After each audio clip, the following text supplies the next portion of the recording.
भारत को लेकर बहुत ही उत्साहित है।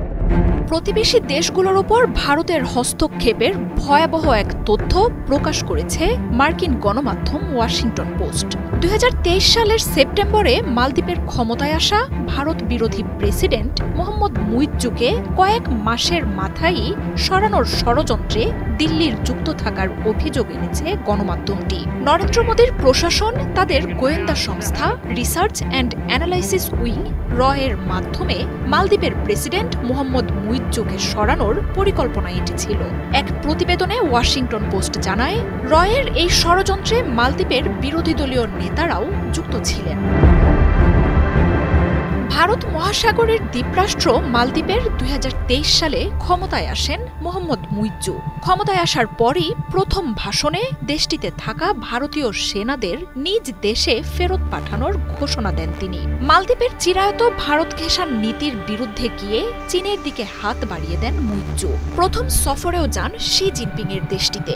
বেইজিং এর সাথে সামরিক সহায়তার এক চুক্তিরও ঘোষণা দেন তিনি। আর সেই সময় থেকেই ভারতের তীব্র রোষানলে পড়েন এই নেতা। ভারতের জন্য মুইজ্জু হুমকি বলে জানিয়ে গেল জানুয়ারিতে সরকার পতনের ষড়যন্ত্র শুরু করে ভারত। আর এই পরিকল্পনা বাস্তবায়নে ভারতের গোয়েন্দা সংস্থা রিসার্চ অ্যান্ড অ্যানালাইসিস উইং এর যোগাযোগ শুরু হয় মালদ্বীপের বিরোধী দলীয় নেতাদের সাথে। আর এক সপ্তাহের মাথাতেই মুইজ্জুকে সরানোর সেই পরিকল্পনা তৈরিও হয়ে যায়। এমনকি ভারতের এই পরিকল্পনার ডেমোক্রেটিক রিনিউয়াল ইনিশিয়েটিভ নামের ব্লুপ্রিন্ট হাতে এসেছে বলেও জানিয়েছে ওয়াশিংটন পোস্ট। 1200 দ্বীপ নিয়ে গঠিত মুসলিম সংখ্যাগরিষ্ঠ মালদ্বীপে মাত্র 5 লাখ মানুষের বাস। তবে ছোট এই দেশটির ভূরাজনৈতিক গুরুত্ব অপরিসীম। এশিয়া ও মধ্যপ্রাচ্যের শিপিং রুটের জন্য ভারত মহাসাগরের মালদ্বীপ নিয়ে কয়েক বছর ধরেই চীন ভারতের দ্বন্দ্ব প্রকাশ্যে। এমনকি মালদ্বীপের প্রেসিডেন্ট নির্বাচনে ভারতপন্থী দলগুলোর মধ্য থেকে কে প্রতিদ্বন্দ্বিতা করবেন তাও নির্ধারণ করে দেয় ভারত। 2023 সালের প্রেসিডেন্ট নির্বাচনে মুইজ্জু যখন দেশ থেকে ভারতীয়দের প্রভাব দূর করার প্রতিশ্রুতি দেন, তখন ভারতপন্থী বিরোধী দলগুলোকে সহায়তা করতে দিল্লি থেকে ক্যাম্পেইনের জন্য লোক পাঠায় ভারত সরকার। ছোট এই দ্বীপরাষ্ট্রটির উপর ভারতের আধিপত্যে বহু বছর ধরেই ক্ষোভ জানিয়ে আসছিলেন সাধারণ নাগরিকরা। মুইজ্জু দায়িত্ব নেয়ার পর ভারত বিরোধিতা জাতীয় ইস্যু হয়ে ওঠে। দুই দেশের সরকারের রেষারেষি এমন অবস্থায় পৌঁছায় যে মালদ্বীপে ভারত থেকে পর্যটক যাওয়া প্রায় বন্ধই হয়ে যায়। মোহাম্মদ মুইজ্জুকে ক্ষমতাচ্যুত করতে তার দলেরই 40 পার্লামেন্ট সদস্যকে ঘুষ দেয়া হয়। ইমপিচমেন্টের পরিকল্পনা সফল করতে মালদ্বীপের 10 সিনিয়র সামরিক ও পুলিশ কর্মকর্তা সহ 3টি শক্তিশালী ক্রিমিনাল গ্রুপকেও অর্থ দেয়া হয়। বিরোধী দলগুলোকে $6 মিলিয়ন দেওয়ার প্রতিশ্রুতি দেয় ভারত। তবে কয়েক মাসের গোপন এই পরিকল্পনার পরও প্রেসিডেন্ট মুইজ্জু তার টের পেয়ে যাওয়ায় উল্টে যায় বাসার দান। ইমপিচমেন্টে প্রয়োজনীয় সমর্থন না পাওয়ায় এই ষড়যন্ত্র ব্যর্থ হয়। পরে এই অর্থ শোধ করেনি ভারতের গোয়েন্দা সংস্থা।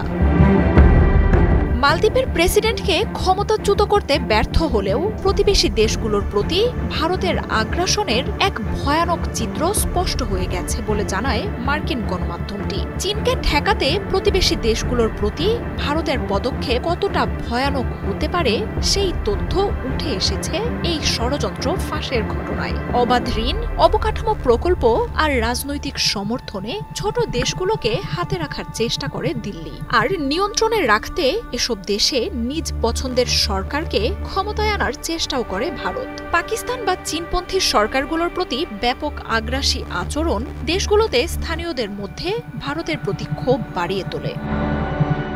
ওয়াশিংটন পোস্ট বলছে, নিজেদের বিশ্বাসী প্রতিনিধিদের ক্ষমতায় রাখতে অন্য দেশগুলোতে বহুবার সীমা লঙ্ঘন করেছে ভারত, যার মধ্যে বাংলাদেশের ক্ষমতাচ্যুত প্রধানমন্ত্রী শেখ হাসিনা এবং নেপালের কংগ্রেস পার্টির নেতারাও রয়েছেন।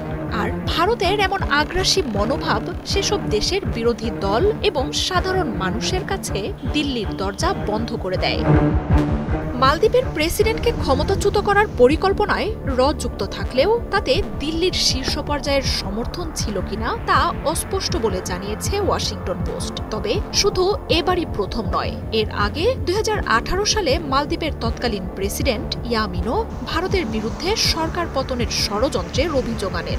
সেই বছরই ভারতের নির্বাচিত প্রতিনিধি সোলিহ দেশটির প্রেসিডেন্ট হিসেবে জয়লাভ করেন।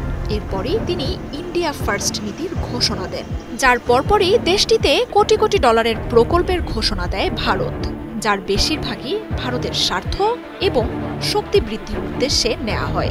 LNG सप्लाई की जाएगी। মার্জিয়া উপমা, ৭১।